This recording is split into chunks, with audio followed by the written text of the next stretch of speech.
Assalamualaikum warahmatullahi wabarakatuh. Halo, saya Irfan dari UPJJ UT Makassar dengan NIM 0525931114 Prodi Sistem Informasi. Nah, kali ini saya akan mengerjakan tugas praktik 2 dari mata kuliah pemrograman berbasis web. Nah, pada tugas 2 kali ini, kita diberikan soal tugas seperti berikut. Anda diminta untuk membuat sebuah aplikasi website sederhana untuk pemesanan bahan ajar di Universitas Terbuka. Pada tugas praktik kedua ini, mahasiswa berfokus untuk membuat aplikasi website berbasis Vue.js sebagai framework yang digunakan sepanjang pengerjaan tugas praktik 2. Sehingga data-data yang dibutuhkan tidak dibaca melalui database, melainkan melalui JS file sebagai dummy data yang akan dilampirkan bersamaan dengan tugas praktik ini. Nah, oke. Kemudian di sini ada dua halaman website yang perlu dikembangkan, yaitu sebagai berikut. Yang pertama itu adalah halaman stok bahan ajar. Halaman ini menampilkan daftar stok bahan ajar untuk seluruh UT daerah. Nah, kita di sini diperintahkan untuk membuat bebas menggunakan table atau list atau bentuk lainnya yang menampilkan list data dalam jumlah banyak dan memiliki data-data field. Nah, teman-teman mahasiswa perlu menampilkan daftar stok bahan ajar yang terdiri dari kolom data field sebagai berikut. Nah, di sini ada kode mata kuliah atau nama mata kuliah, kode judul. Kemudian di sini ada kategori mata kuliah yaitu kategori UT daerah atau yaitu PBJJ, lokasi rak, jumlah stok bahan ajar yaitu quantity, kemudian jumlah stok safety bahan ajar yaitu safety, status catatan HTML. Oke, langsung aja kita lihat codingannya, kodenya. Nah, di sini ada stok app.js. Nah, untuk datanya, ini data dari bahan ajar.js ya yang diberikan oleh dosen. Kemudian untuk yang ini reactive state untuk filter sort dan tampilan table. Dan untuk yang ini data untuk form tambah stok. Nah, seperti yang ada di sini. Oke, sudah sesuai ya. Kemudian untuk pengerjaannya di sini ada add item. Nah, seperti ini. Kemudian ada edit item, fitur edit, dan ada fitur delete, yaitu delete item. Seperti ini. Oke, langsung saja kita jalankan aplikasinya terlebih dahulu. Oke, di sini kita akan login menggunakan nama pengguna Rina 123. Oke, selanjutnya kita akan masuk pada informasi bahan ajar. Nah, pada tampilan informasi stok bahan ajar ini untuk kode, judul, kategori, kategori PBJJ, lokasi rak, harga, jumlah, status, catatan, dan aksi. Nah, udah sesuai ya. Dan yang ini. Kemudian untuk isinya ini diambil dari data bahan ajar yang telah disediakan. Di sini ada kode, judul buku, kategori yaitu mata kuliah wajib, PBJJ, lokasi rak, harganya yaitu 65.000 jumlahnya, dan status. Nah, di mana untuk status ini menggunakan parameter apabila jumlah bukunya di atas 10 maka statusnya akan aman dan berwarna hijau, dan apabila jumlah bukunya di bawah 10 maka statusnya akan menipis dan berwarna kuning, dan begitu pula untuk jumlah yang kosong maka statusnya nanti akan kosong. Oke. Kemudian di sini terdapat fitur untuk mengedit stok data bahan ajar, terdapat fitur untuk melakukan filter dan sort data stok. Nah, di sini terdapat fitur untuk mengedit stok data bahan ajar. Nah, di sini ada fitur editnya. Nah, seperti ini. Ini untuk codingannya ada di sini edit item, di mana memasukkan judul, kategori, PBJJ, lokasi rak, harga, quantity, dan catatan. Oke, selanjutnya terdapat fitur untuk melakukan filter dan sort data stok. Silahkan bebas menggunakan elemen select radio checkbox. Terdapat filter stok berdasarkan UT daerah terdiri pilihan dari seluruh UT daerah dan daftar setiap UT daerah UPBJJ list. Oke, kategori nama mata kuliah. Nah, di sini untuk filternya ada pilih UPBJJ, yaitu ada Jakarta, Surabaya, Makassar, Padang, dan Denpasar. Selanjutnya, terdapat filter yang hanya menampilkan jumlah stok quantity kurang dari jumlah safety stok, dan jumlah stok sama dengan 0 untuk menjadi daftar yang dapat mengingatkan untuk melakukan reorder bahan ajar. Nah, di sini untuk fitur yang ini, filternya yaitu safety stock. Safety stocknya itu jika kita centang ini akan muncul stok yang menipis atau kosong. Nah, seperti ini. Oke. Nah, untuk codingannya ada di sini, yaitu ada filter UPBJJ, filter kategori seperti ini. dan filter stok menipis, dimana jika data safety-nya sudah di bawah quantity maka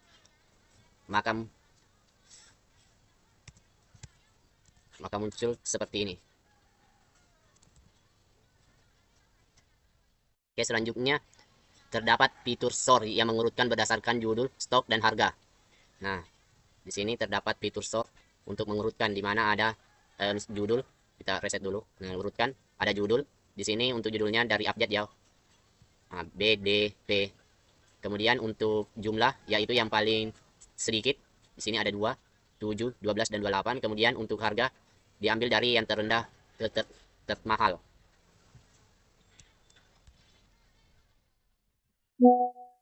Kemudian selanjutnya fitur filter dapat diset ulang, yaitu reset. Nah, seperti ini. Apabila kita sudah memfilter, kita bisa mereset seperti ini. Nah, ini tombol resetnya ya. Nah, ini untuk implementasikan dependent option, seperti misalkan kita memilih filter stok berdasarkan daerah, maka akan muncul filter untuk kategori mata kuliah. Nah, seperti ini. Jika saya memilih UPBJJ, maka baru muncul bisa tertekan untuk semua kategori. Nah, jika tidak, maka tidak bisa. Nah, semua kategori mata kuliah wajib Jakarta, oke. Kemudian kita reset filter. Nah, untuk reset filternya ada di sini ya. Untuk kodenya ada di sini.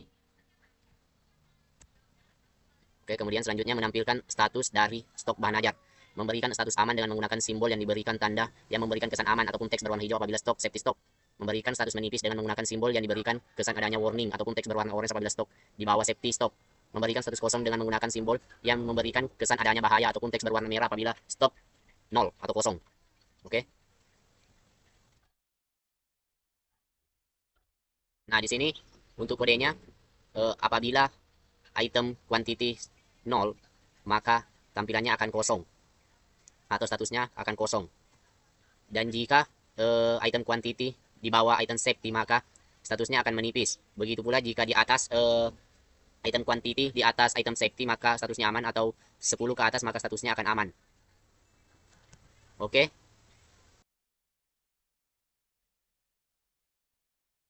Nah, kemudian untuk yang ini terdapat fitur untuk menambahkan data bahan ajar baru melalui formulir kecil dan melakukan validasi sederhana untuk setiap field. Nah, di sini ada untuk add item seperti ini. Memasukkan kode, judul, kategori, PBJJ, lokasi rak, harga, kuantiti. Oh, sorry, di sini ya. Untuk kode, judul, kategori, UPBJJ, lokasi rak, harga, dan kuantiti. Kemudian untuk catatan juga, nanti untuk tampilannya langsung saja kita lihat. Nah, seperti ini ada tampilan fitur tambah bahan ajar. Di sini kita akan memasukkan kode seperti ini. Saya coba ini. Kemudian judulnya misalnya ilmu pengetahuan alam kah? Misalnya kewirausahaan.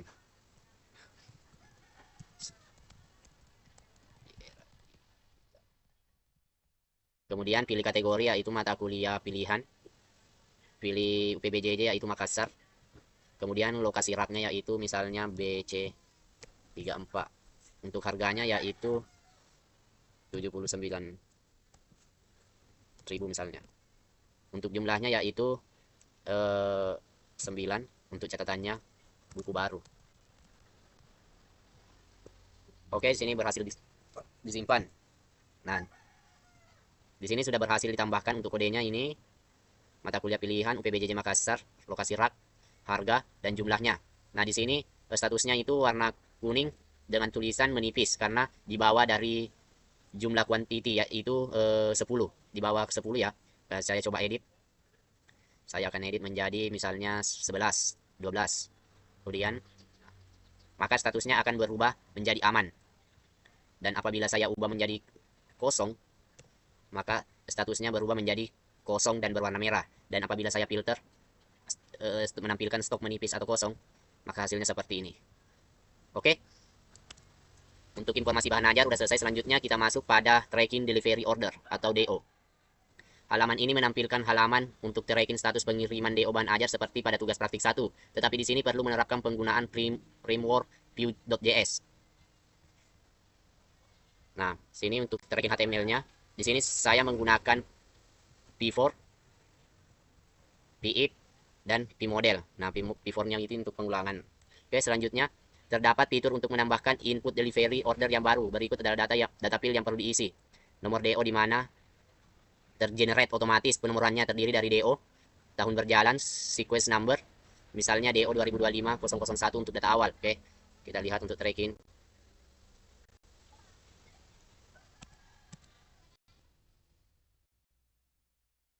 Nah, di sini sudah ada format input DO-nya.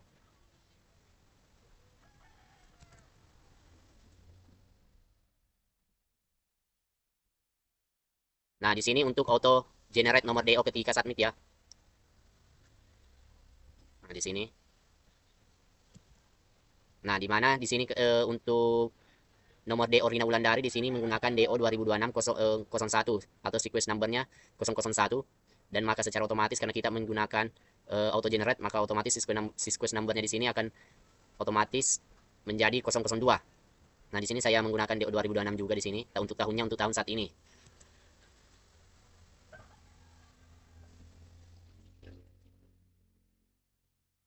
Selanjutnya, jika sudah ada data tracking terbaru, menjadi DO 2025-002 dan seterusnya. Nah, seperti ini ya masuknya. Nah, 002. Kemudian NIM diisi secara manual oleh pengguna. Nama diisi secara manual oleh pengguna. Ekspedisi JNE reguler atau JNE expert dipilih oleh pengguna berdasarkan data pada UPBJJ list. Nah, untuk NIM di sini kita akan diisi manual oleh pengguna.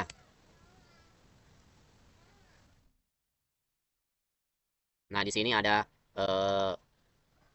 untuk kodenya di sini untuk memasukkan NIM, nama, ekspedisi, tanggal kirim, dan tanggal kirimnya di mana untuk ekspedisinya itu diambil dari data bahan ajar di sini ya. Nih. Oke. Ekspedisi JNE dipilih. Kemudian paket bahan ajar dipilih oleh pengguna berdasarkan data paket. Gunakan elemen select dan menampilkan di halaman web informasi kode. Paket, nama paket. Setelah memilih paket, akan muncul detail isi paket data bahan ajar tersebut di bawah elemen select untuk memberikan informasi, oke? Tanggal kirim dapat diisi manual ataupun menggunakan fungsi date untuk mengambil local time. Total harga diambil dari data array of objects paket data. Nah, oke. Kita akan mencobanya di sini. Masukkan nama, masukkan NIM secara manual 052593114. Kemudian pilih ekspedisi. Di sini ekspedisinya sudah ada. Nah, dipilih oleh pengguna berdasarkan pada UPBJJ list. Nah, di sini pengguna yang memilih, misalnya kita menggunakan regular. Kemudian untuk tanggal kirimnya yaitu misalnya tanggal 15 bulan 5 2026. Nah, di sini tanggal kirim dapat diisi manual ataupun menggunakan fungsi date untuk mengambil local time seperti ini ya. Ambil fungsi date untuk local time, oke. Kemudian untuk nama saya, dan untuk pilih paket. Nah, ini paket bahan ajar dipilih oleh pengguna berdasarkan data pada paket yang ada di data bahan ajar, yaitu data paket yang ini ya. Oke. Kemudian kita pilih paket IPS dasar. Nah, setelah kita memilih, nah setelah dipilih, maka total harga diambil dari data pada array of objects, yaitu paket harga ya. Seperti ini. Oke, kemudian kita akan tambah DO. Nah, DO berhasil ditambahkan. Nah, maka di sini auto generate-nya yaitu yang pertama itu sequence number-nya 001 untuk Vina Wulandari, dan untuk saya sequence number-nya yaitu 002. Nah, di sini terauto generate sudah masuk 003 ya untuk DO selanjutnya, begitupun dan seterusnya. Oke.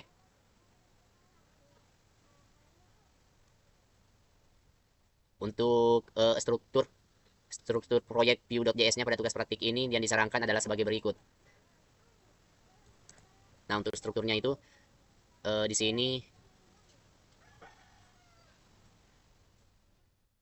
Nah, untuk strukturnya itu di sini untuk foldernya yaitu saya menggunakan tugas 2 Irfan. Nah, kemudian di sini ada indeks HTML, stok HTML, tracking HTML. Kemudian untuk CSS-nya yaitu saya membuat folder CSS dan membuat file style CSS. Oke. Dan untuk folder JS-nya berisi file stok app.js, tracking app.js. Oke, untuk strukturnya sudah sesuai ya dengan soal. Mungkin hanya itu yang bisa saya sampaikan pada tugas 2 kali ini. Apabila ada kesalahan kata-kata mohon dimaafkan. Sekian dari saya. Assalamualaikum warahmatullahi wabarakatuh.